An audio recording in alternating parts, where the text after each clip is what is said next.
In 2020, I tweeted words to the effect of, I know Dembele can be can be a world breaker. I just want him to do it now. I want him to get on with it. Stop teasing me. Um, the miracle of Anfield corner taken quickly, Trent Alexander to Divock Origi. The reason why Liverpool were able to turn that around is because Ousmane Dembele missed the first leg. just squandered multiple chances. Messi was just like leg. Here, and he just. And then of course at Barcelona he had his injury problems. There was apparently conversation about how much he likes playing computer games. Apparently he's really fond of playing Fortnite and can sometimes play Fortnite until the early hours. Apparently he's fond of McDonald's. And it's one of those things where all of this was being said. I'm going, one, I know way too much. I'm a that sort of Nene Leaks gif of when Nene's blinking. Excuse me. This is way too much information for civilians to know about one of your top players. And two, why isn't he getting it together? And there've been 2 or 3 games where you're watching Dembele, you're going, please, you have it all on paper. You have every single conceivable skill to be one of the best football players in the world, and yet there's an above. His decision making is off, or the injury record, or he snatches at shots, and now recently, right, back-to-back hat tricks in a PSG shirt. Putting it together. Cooking. He's cooking. One of my friends often says, did the Wonder Kid end up being a flop, or did we just need to wait until they turn 26? Now, Dembele is now 27. He is playing on the Luis Enrique, who I think is a phenomenal coach. Because Mbappe is gone, there is more on-ball impetus for Dembele to make things happen instead of just give it to that one side. And yeah, look, I was very disappointed by how his World Cup campaign ended. World Cup 2022 ended. And outside of his performance against Barcelona in the Champions League, I was going, he doesn't seem to be really putting it all together in a PSG shirt. But these last couple of games, him and Barcola, 2-man step, it moves me. It's looking okay. So 2 things. Number 1, Enrique is a factor here. You gotta use this and I know this because of the clip that came out with him and Mbappe. And he tried to do what my parents used to do. I remember this clip when I was a kid.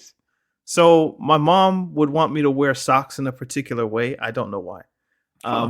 But so you would roll up the 2 socks and then fold it over itself. That's the way we wore socks. But I didn't like that. I wanted my socks to be up straight. So what my mom would, anytime Michael Jordan wears them like this. And I was like, oh, Michael Jordan wears them like this. Okay. So if my mom would use Michael Jordan as like an ideal in my mind. Yeah. And that's what Enrique tried to do with Mbappe. He was like, I've heard you like Michael Jordan. Well, Michael Jordan was not just an offensive player. He was a defensive monster. And what I need from you is to run and to press. And he did all the things that like my mom would try to do if I was a footballer in that situation. But just use Michael Jordan. Mm-hmm. So I feel like it didn't work, obviously, because Mbappe knew he was going to Real Madrid later. But if that's the type of talk that he's giving Dembele, I wonder what his version of Michael Jordan is for Dembele. So maybe he has a coach that can talk to him in a particular way.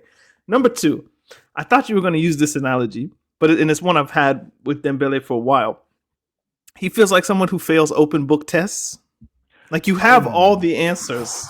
You can go left, you can go right. Everything is there for you. It's just open the book and read it, but he just fails, right?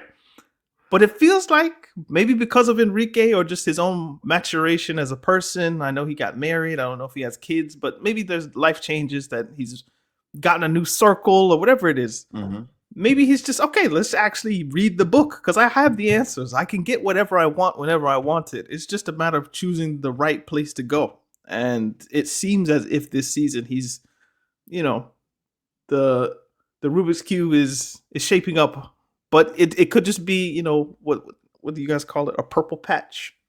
So I don't want to get too hype, but look, I think on this podcast we said for a long time, in terms of talent, this is meaning what this player can do on the ball. Ousmane Dembele is the most talented footballer.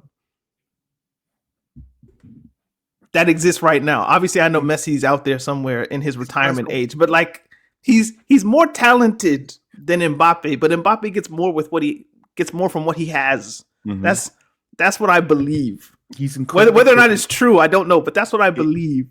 Quick in a straight line foot race. He's got a bag of skill moves. He's ambidextrous with his feet, however you want to call it. He can go left, he can go right footed, he can shoot with both feet. His ball striking, when it's ferocious at its top gear, his ball striking is ferocious. Right? This is the idea that France is able to play both of these football players at the same time is ridiculous. And they're friends. They came up together. Like, it's not fair, right? And one of the reasons why France was so good in the Qatar World Cup up until the final, where they all got food poisoning, however you want to call it, was because they didn't have to just constantly funnel everything down Mbappe down the left, because Dembele is such a dangerous threat on the right. And one good thing that was getting there, or has been getting there, is that Dembele is evolving into a great off-ball threat as well. In that, when you put him in a team that has a great left-sided attacker, which for sometimes that's Mbappe, and sometimes this Bradley boy he's good. Always good.